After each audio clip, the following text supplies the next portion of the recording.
TGIF, this is one of the best updates I think we've ever had. You'll promise, promise. I shoot straight with you. I'm not just, that's not clickbait. This is legit, real stuff. So let me go through what we're looking at. And I'm telling you, you'll agree with me. All right. From a news standpoint, like rates are just yeah, like it's not like the best update in that sense. They're still in that high six range. You guys can see on this graph. Remember, down is bad. It means higher rates. You can see the last, what is it? Basically all of July. It's just been all of July. Things have been going a little higher, so in this case, lower, and that's bad. The good news, hopefully we hold. You can see that little blue line that rates are kind of sitting on or right above it, and the black line right next to it, all these squiggly lines. The blue line is the 200-day moving average, and the black line is the 50-day moving average. And today, you can see the far right, that very little sliver of green, that's the 100-day moving average, that purple. Ideally, we'll stay above that. Having those things below us is good. That's a floor of support. We got a 200-day, which is really the toughest, the 100-day, next toughest, 50-day, third toughest. So hopefully, if we finish today above this, hopefully that means we can kind of get back to where we were and get back in the good trend of rates coming lower. A couple quick news updates before all the fun stuff. Kevin Warsh, get to know this dude. He may be our next Fed president. He had a great interview yesterday. Maybe it was Wednesday, I forget when, but Thursday, yeah.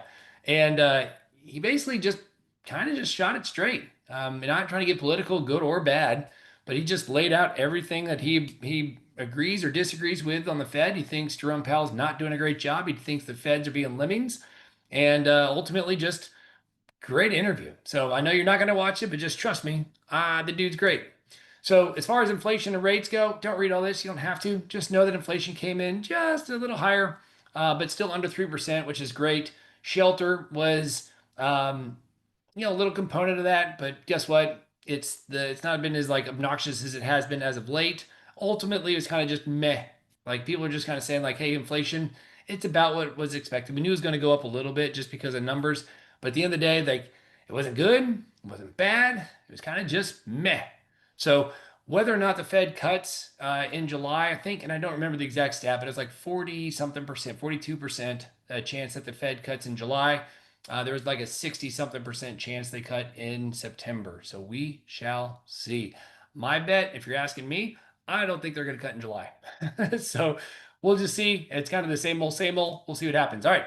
So new, really good stuff. I think this information is really good. And then the fun stuff's towards the end, but this is really good intel. Home prices hit a 9-year high as far as price cuts. So sellers, you can see the brown, thicker brown line on the left is the highest one. Unfortunately, that's where we are as far as the most recent stats, 2025. In this case, almost 20% of listings are cutting their price. That's the highest it's been since, let's see, that other one was 20, well, it's not even on here, 2016, and then the one below it is even 2018. So we unfortunately are seeing good news, bad news.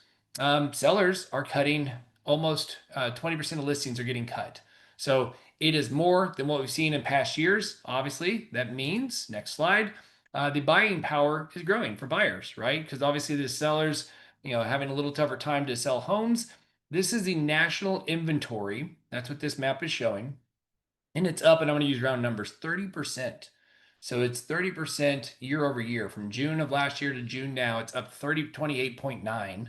You can see Texas is 27%. You can see California. Look at Nevada. Oh my gosh, 63% up as far as inventory is up from last year. That is crazy. 10 states are above pre-pandemic inventories. But I will tell you, Louisiana, Mississippi, good for you guys, 12%, but ultimately 27% puts Texas right about the average as everybody else has the nation. This is the active housing inventory. Again, same, but now it's between 2019 and 2025. So now we're doing a 6-year look back, meaning pre-pandemic. And so again, up not just year over year. The last slide you just saw was year over year. We're up about 33% above pre-pandemic levels. So Alaska, who knew? Minus 48%. Apparently, nobody's selling homes in Alaska right now. I don't know why. I don't know if that's a good thing or bad thing, but I just thought these were really interesting. So the active inventory for sale. So now we've kind of told you that inventory's up more than it once was. This is, or as far as percentage change, This is what's actually listed. So the before we're just comparing like percentages, like year over year, this one to that one. This is the actual number of active listings in the United States coming from Realtor.com. And what I think is really interesting to note, we are still just under 1.1 million in listings.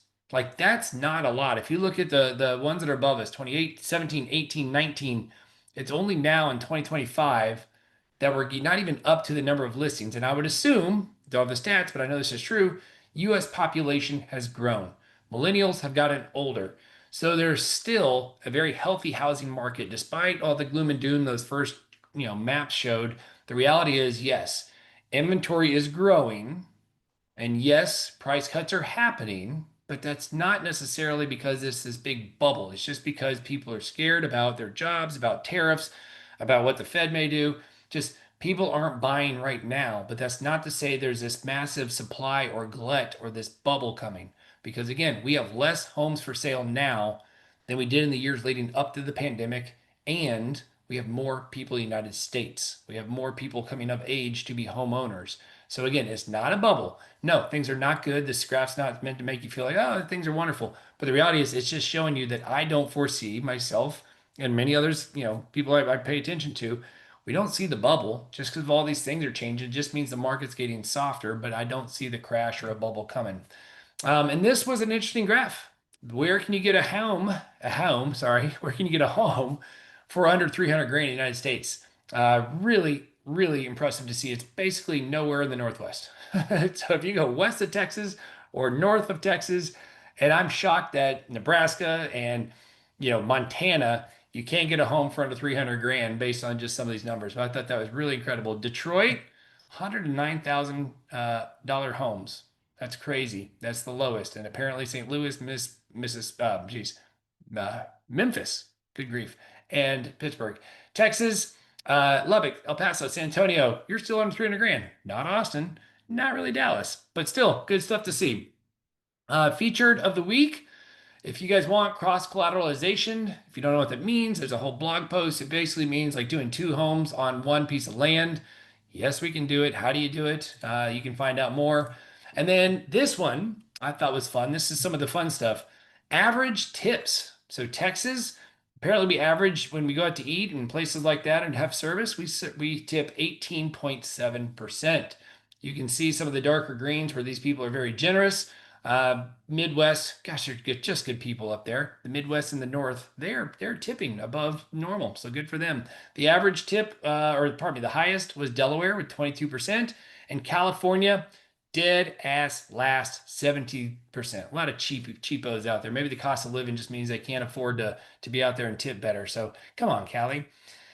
This one, AI. People are using it to break up, write eulogies, to do all these love letters. I just thought that was kind of fun. And apparently, let's see, the trust in AI for personal life rating is about 6.5 out of 10. So not a ton of trust, but some. And then really and truly, here's the other part, self-serving, but I've been asked to speak or to teach, be one of the presenters on an AI class for realtors. Would love to have you join us at Salina, August 6th from 10 to 12. Lunch will be served. It's going to be awesome. We got a realtor, we got myself, the lender, and a media person that's going to be presenting. And check out this video. I made it. It's got my voice, and that dude's talking with my voice. And it took probably 15 minutes to make that video. AI is incredible. So scan the QR code. Even if you don't register for the event, check out that video. It's pretty freaking sweet. So we'll put a link somewhere or the QR code if you're on your desktop. But do check that out and register if you can come. This one, this is, if you don't know the story, my wife told me about it. I think it was yesterday. This couple got put on the Jumbotron at a concert. So they're at a concert somewhere, and the Jumbotron's going around doing all the kiss cams. They came on, and that's that upper left picture. And when they realize they're on the Jumbotron, sitting in a suite, by the way, they both immediately take action and duck and cover and run because they both are married, but not to each other. So they're having an affair. One's, I guess, the guy's a CEO of some, tech company, and that's his chief marketing person. And they're out in public at a concert, put on the Jumbotron. I'm sure they had awkward conversations. So this has been the meme that got made. It says Rocket Mortgage prequel. The guy, the bar is smiling, and you. And then Rocket Mortgage Underwriting, the guy is kind of like, hey, wait, what? And you're like, oh no. And then the third one, Rocket Mortgage Denial, you, oh no. And then the local lender that you didn't use and the local realtor who warned you not to use them. To me, super funny. Hits home. All that fun stuff. And then lastly, thank you. I think we pulled this from our Google review.